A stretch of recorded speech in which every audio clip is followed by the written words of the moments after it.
Hello students, today we discuss a topic cotton and the subject name is pharmacognosy. The cotton is come into the fibers.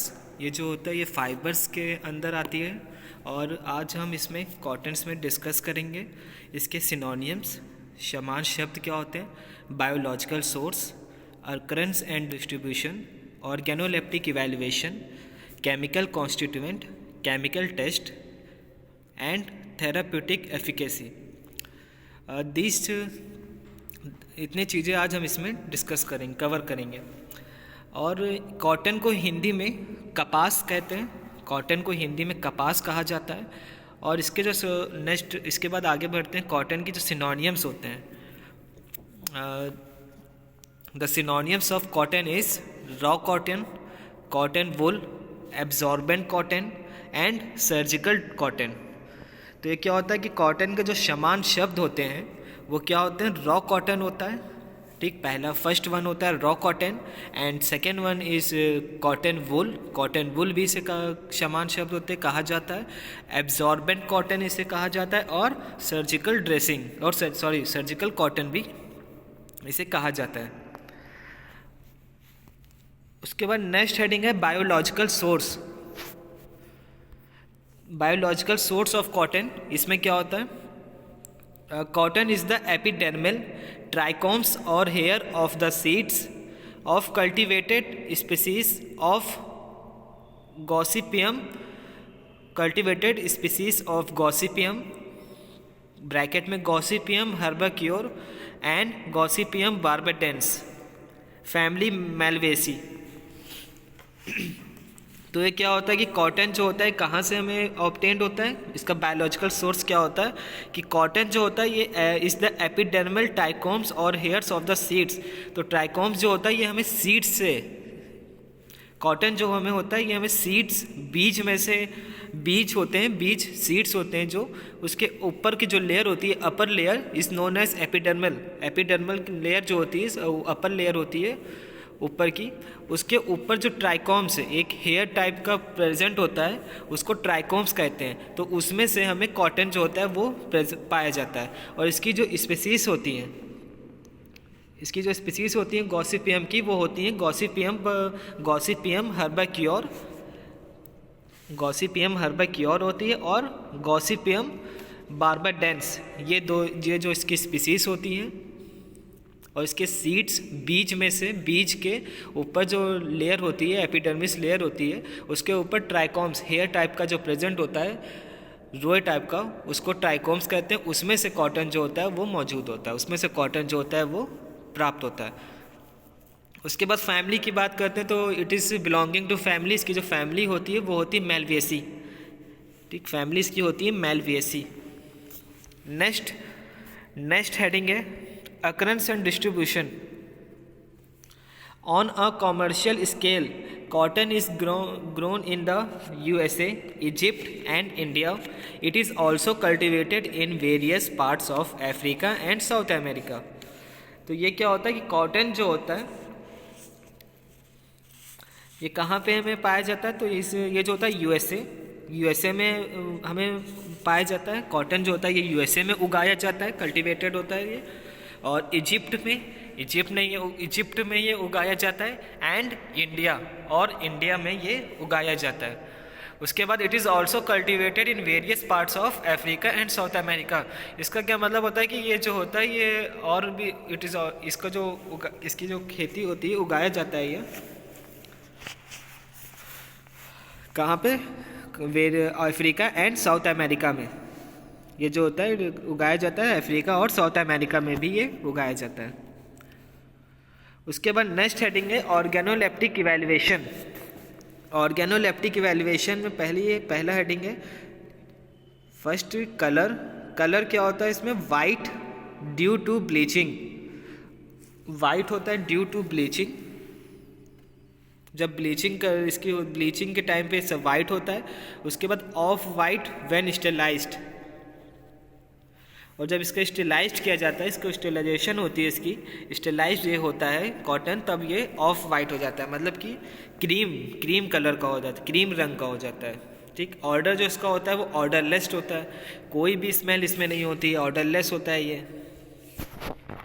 Test जो इसका होता है वो tasteless होता है, कोई भी टेस्ट इसमें नहीं होती है, टेस्ट जो स्वाद जो होता है वो कोई भी नहीं हो, टेस्टलेस होता है।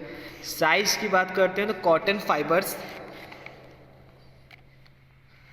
Fibres are 2.5-4.5 centimetre in length and 25-35 micron in diameter. तो ये क्या होता है कि ये जो होता है 2.5 से लेके 4.5 तक लेंथ में होता है। इसकी जो लेंथ होती है, लंबे जो होते हैं कॉटन जो होते हैं, ये जो होती है इसके रेशे जो होते हैं, फाइबर्स मतलब रेशे, ये जो होते हैं 2.5 से लेके 4.5 तक इनकी लेंथ होती है, और डायमीटर जो होता है इनका 25 से लेके 35 माइक्रोन तक इनका डायमीटर होता है। एक्स्ट्रा फीचर्स की बात करते हैं तो एक्स्ट्रा फीचर्स में क्या होता है, free from pieces of leave, seed coat, foreign matter and dust. तो ये क्या होता है, फ्री फॉर्म होता है, इसमें पीसेस होते हैं, pieces of leaves, seed coat present होता है, फॉरिजन मैटर एंड डस्ट, धूल।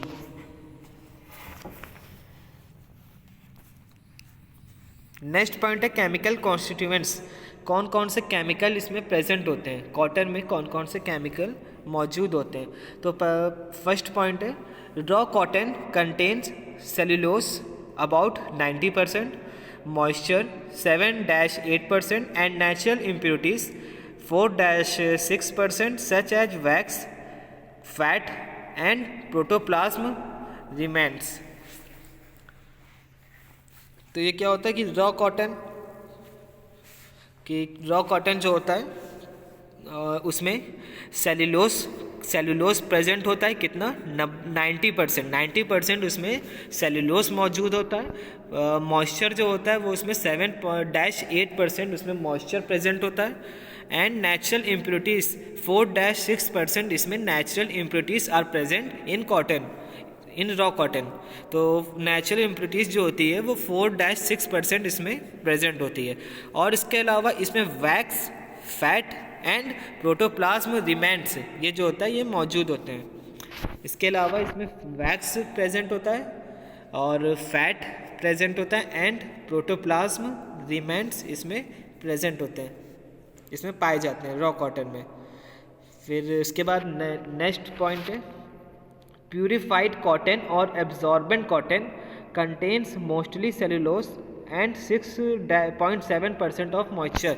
तो प्यूरिफाइड कॉटन जो होती है और एब्जॉर्बेंट कॉटन क्या होती है, जो कि ये हमारे वुंड या इंजरी जो हो जाती है, चोट लग जाती है, तो उसमें एब्जॉर्ब, जैसे ब्लड निकल रहा है उसको एब्जॉर्ब कर लेना, या कोई वुंड हो गया, ब्लड हो गया, या कुछ पस टाइप का निकल रहा है, उन सब चीज़ों जो निकल उसको एब्जॉर्ब कर लेती है। ठीक है, इसको कहते हैं एब्जॉर्बेंट कॉटन। ठीक है, तो वो एब्जॉर्ब हो जाना उसको एब्जॉर्बेंट कॉटन कहते हैं, और उसमें जो होता है उसमें मोस्टली सेल्यूलोज प्रेजेंट होता है, उसमें ज़्यादातर सेल्यूलोज और मॉइस्चर, सेल्यूलोज एंड 6.6-7% उसमें मॉइस्चर प्रेजेंट होता है, किसमें, प्यूरिफाइड कॉटन में और एब्जॉर्बेंट कॉटन में सेल्यूलोज प्रेजेंट होता है और 6-7% उसमें मॉइस्चर मौजूद होता है।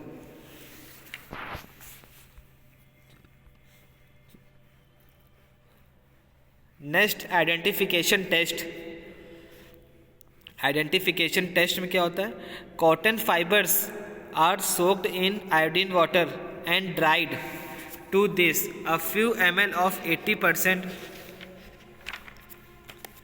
a few ml of 80% sulfuric acid is added. The trichomes attain purplish blue और bluish green color। तो ये क्या होता है कि कॉटन फाइबर्स जो होते हैं, कॉटन फाइबर्स को आयोडीन वाटर के साथ भिगोया जाता है। ठीक, कॉटन फाइबर्स होते हैं जो रुई के रेशे होते हैं, उनको आयोडीन वाटर में भिगोया जाता है, फिर उसके बाद उसको ड्राइड किया जाता है, सुखाया जाता है। फिर सुखाने के बाद उसमें कुछ बूंदें उसमें 80% सल्फ्यूरिक एसिड की मिलाई जाती है, उसमें ऐड किया जाता है। उसके बाद जो ट्राइकोम्स होते हैं, जो ट्राइकोम्स जो होते हैं वो पर्पलिश ब्लू कलर, पर्पलिश नीले या नीले हरे रंग के प्राप्त होते हैं। नीले या हरे रंग के जो होते हैं ट्राइकोम्स होते हैं वो प्रोड्यूस्ड होते हैं, वो प्रेजेंट होते हैं। ठीक, तो ये पहला टेस्ट हो गया। इसमें क्या होता है, इसमें कॉटन फाइबर्स लिया जाता है, उसको सोक्ड किया जाता है, सोक मतलब उसको भिगोया जाता है पानी में, नहीं सॉरी पानी में नहीं, भिगोया जाता है उसमें आयोडीन वाटर में। उसके बाद उसको ड्राइड किया जाता है, सुखाया जाता है, फिर उसमें कुछ बूंदे उसमें 80% सल्फ्यूरिक एसिड की मिलाई जाती हैं। उसके बाद जो ट्राइकोम्स होता है वो पर्पलिश ब्लू और ब्लूश ग्रीन कलर का दिखने लगता है, प्रोड्यूस होता है। नेक्स्ट टेस्ट, दूसरा टेस्ट है, cotton fibres are soluble in 66% of sulfuric acid while insoluble in dilute sodium hydroxide solution and hydrochloric acid। इसका मीनिंग, इसका मतलब होता है कॉटन फाइबर्स, कपास रेशे जो होते हैं उनको, वो जो होते हैं वो सॉल्युबल होते हैं, किसमें घुलनशील होते हैं, वो 66% ऑफ सल्फ्यूरिक एसिड में वो सॉल्युबल होते हैं, घुल जाते हैं। ठीक, 66% ऑफ सल्फ्यूरिक एसिड में वो घुल जाते हैं, घुलनशील होते हैं। ठीक, तो कॉटन फाइबर्स जो होते हैं वो सॉल्युबल किसमें घुलनशील होते हैं, 66% सल्फ्यूरिक एसिड में वो सॉल्युबल होते हैं, घुलनशील होते हैं, और insoluble in dilute sodium hydroxide solution and hydrochloric acid. तो ये क्या होता है कि ये जो होता है डाइल्यूट सोडियम हाइड्रोक्साइड में नहीं घुलता है, घुलनशील इनसॉल्युबल होता है, उसमें ये डिजॉल्व नहीं होता है, और हाइड्रोक्लोरिक एसिड में भी ये इनसॉल्युबल होता है। और सॉल्युबल ये होता है किसमें घुलनशील होता है, सल्फ्यूरिक एसिड में घुलनशील होता है, और सोडियम हाइड्रोक्साइड और हाइड्रोक्लोरिक एसिड में ये इनसॉल्युबल होता है, उसमें नहीं डिजॉल्व होता है।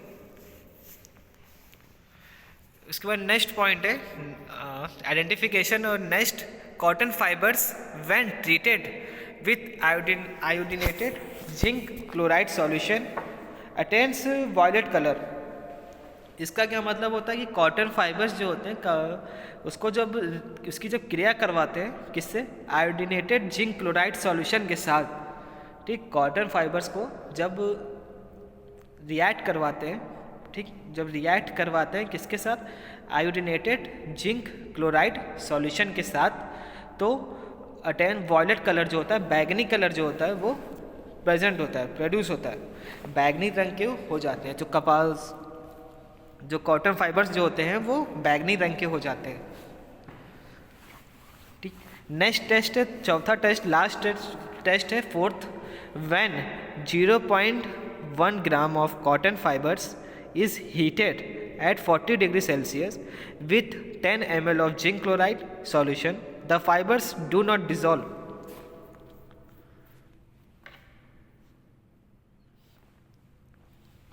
तो इसका क्या मतलब होता है कि जब 0.1 ग्राम कॉटन फाइबर्स लेते हैं, ठीक, कॉटन फाइबर्स कपास के जब रेशे लिए जाते हैं और उसको गर्म किया जाता है, हीटेड किया जाता है, ठीक, उसको हीट किया जाता है, उसको गर्म किया जाता है, कितने डिग्री सेल्सियस पे, 40 डिग्री सेल्सियस पे उसको हीट किया जाता है। उसके बाद उसमें उसके हीट किया जाता है किसके साथ, 10 ml of zinc chloride solution के साथ। ठीक, हीट किया जाता है, उसके बाद 10 ml जिंक क्लोराइड सॉल्यूशन के साथ उसको घोला जाता है। उसके बाद जो फाइबर्स होते हैं वो उसमें नहीं डिजॉल्व होते हैं, वो डू नॉट डिजॉल्व, मतलब कि उसमें डिजॉल्व नहीं होते, उसमें अघुलनशील होते हैं, उसमें नहीं डिजॉल्व हो रहे हैं। ठीक, ये लास्ट टेस्ट है। इसमें क्या 0.1 ग्राम ऑफ कॉटन फाइबर्स लिया जाता है, उसको हीट किया जाता है 40 डिग्री सेल्सियस के साथ, उसमें 10 ml of zinc chloride solution add किया जाता है। उसके बाद द फाइबर्स जो होते हैं, वो जो फाइबर्स होते हैं वो इसमें नहीं डिजॉल्व होते, वो डिजॉल्व नहीं होते हैं। नेक्स्ट हेडिंग है therapeutic efficacy, use of cotton. तो पहला पॉइंट है इसका, absorbent cotton is used in surgical dressing to absorb blood,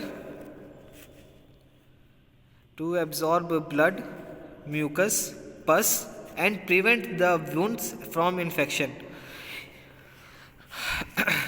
इसका क्या मतलब होता है, जो एब्जॉर्बेंट कॉटन है जैसा कि अभी बताया कि एब्जॉर्बेंट कॉटन क्या होती है, तो एब्जॉर्बेंट कॉटन जो होती है उसका जो उपयोग होता है वो किस में किया जाता है, एज अ सर्जिकल ड्रेसिंग में किया जाता है। सर्जिकल ड्रेसिंग क्या होती है, जो कि किसी वुंड या इंजरी हो जाती है या कोई स्किन के ऊपर इन्फेक्शन हो रहा है, तो उस पर जो सर्जिकल आइटम्स होते हैं, जैसे कि एग्जांपल में कॉटन और गॉश पीस, तो ये उन सब चीज़ों का, ठीक है, और बैंडेज, तो इन सब चीज़ों को सर्जिकल ड्रेसिंग के अंदर आते हैं ये। तो इनका क्या काम होता है, ये जो होते हैं जैसे कॉटन होती है तो ये एब्जॉर्बेंट कॉटन होती है, मतलब कि ये जो होता है ब्लड जो निकल रहा है हमारे, जैसे किसी वुंड हो गया, कोई घाव हो गया, उसमें से ब्लड निकल रहा है, तो उस घाव का ब्लड जो होता है वो एब्जॉर्ब कर लेता है, कॉटन जो होती है वो एब्जॉर्ब करती है। या ब्लड हो गया, जैसे कि एग्जांपल ब्लड या पस टाइप का जो निकलता है, और म्यूकस जो होता है फोड़े में, जब फोड़ा हो जाता है किसी पे, फोड़े जो होते हैं उस पर जब निकलता है मवाद टाइप का, उन सब चीज़ों को वो एब्जॉर्ब कर लेता है, उसको वो होती है एब्जॉर्बेंट कॉटन। तो ये जो होता है वुंड को जो प्रिवेंट भी करता है, उसकी सुरक्षा करता है कि कोई बैक्टीरिया या कोई इन्फेक्शन उसमें और ना हो पाए।